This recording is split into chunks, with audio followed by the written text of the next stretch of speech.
Welcome to Dune Awakening, everybody. For those new to the incredible world of Arrakis, prepare to be amazed. Dune offers an absolute amazing experience, whether you're tackling challenges solo or teaming up with friends for even more fun. But before we dive into my top tips, those lesser known strategies to get you going faster, see if you can identify the first tip that I have for you through this 30-second beta clip, which explains a lot about the gameplay of Dune Awakening. Where is it? Oh, scheiße. Go to the rocks, go to the rocks, go to the rocks. It's gonna get me. It's gonna, please don't get me. I've got good stuff. Please don't get me. Wait, it's coming, it's coming! No! No! No! No!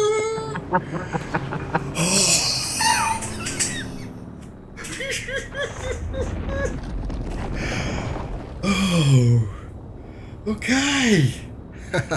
Yeah, so that's given you a little bit of a glimpse of what it feels like to play Dune Awakening and exploring Arrakis. And of course the tip over there is that sandworms are fast, but more importantly they will burst out of the ground first and then get onto that rocky roads as soon as possible. Now, Dune Awakening is stunningly beautiful, absolutely gorgeous, and oftentimes if you're looking at something, what really gets me is that it's always these overlays. Now if you press F6, all the overlays go away. Do note, however, if I press escape, you can see that the overlay comes up with the menu options and stuff, and I press escape again. If I press F6 and I press escape, that still happens, except you can't see anything. So now if you want to move, you can't move. So it's a little bit annoying. Just try and press escape, F6, and get out of that. That might hit you up as soon as you die and the respawn option come up. Just when that happens, just click on the left side over here somewhere. This is usually where your respawn pops up, and then you'll be able to get out of that. Now, from time to time, you'll actually see people coming around, and what you can do to communicate with them, press V for voice chat. That is your default button, and when you voice chat, it is a proximity chat. You can see the icon pop up in front of you, and then if somebody's close by, they will hear you and you can actually see them. It goes for about 50 meters, I would imagine. The other way to communicate is if you press your middle mouse button, it brings up the wheel, and then right click. That brings out the emotes, so you can now say, hey, come over here, it's safe from the worm. Because I'm on a rock, not on the sand. It's a sandworm, not a rock worm. I'm safe. Okay, so a couple of quick tips on your settings screen. So if you go to settings, this is accessible from in-game as well. Under gameplay, most important one over here for me is if you scroll down to the bottom, you can see under the vehicle section, disable camera auto center. Put that as on. That way you can drive around on your motorcycle and it won't constantly pull you back to where you're driving to. You can actually look at the scenery while you're driving.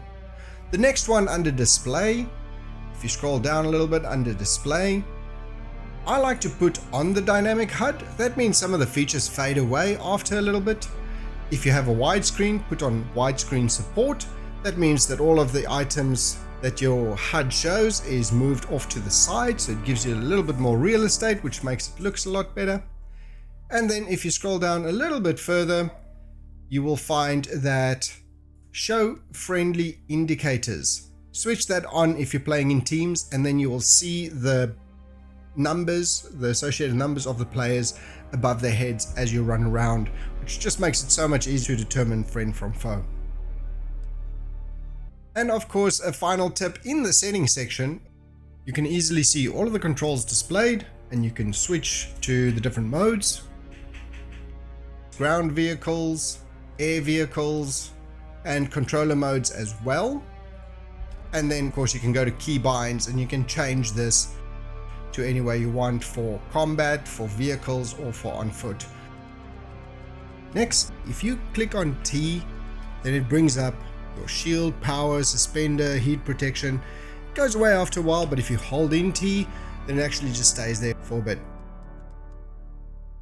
Not only does it show you your armor values, but also at the top right, you can see what time of day it is.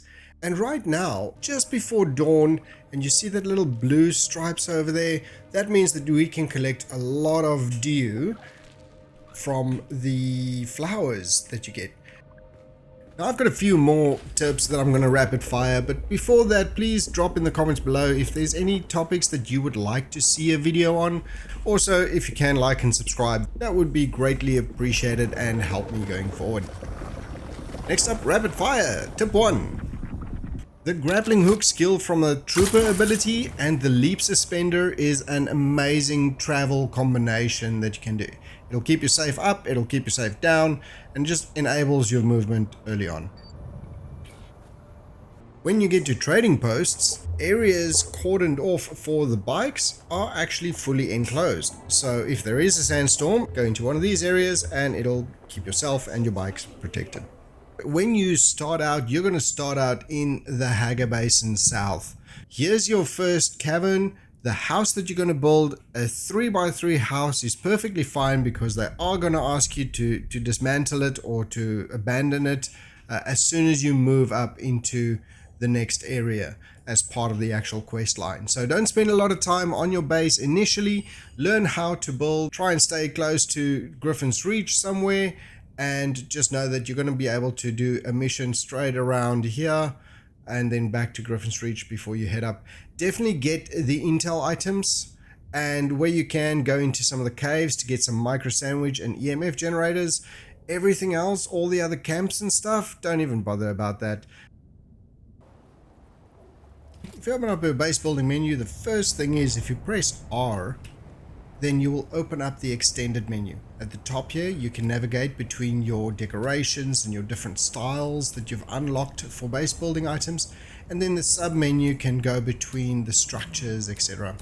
Once you close R, you're locked into that main style menu that you have done, and you can also do Q and E, of course, to rotate through it. The other item is just on your placeables. When you get to your second base, definitely only build an advanced Subfief Console. This allows you to actually extend your base areas, so it's not just the block, but you can actually pay for extensions. The normal Subfief Console cannot do that.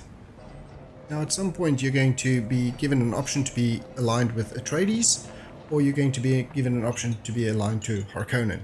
Whichever one you choose, you can still get all of the swatches and all of the building patterns of the other one.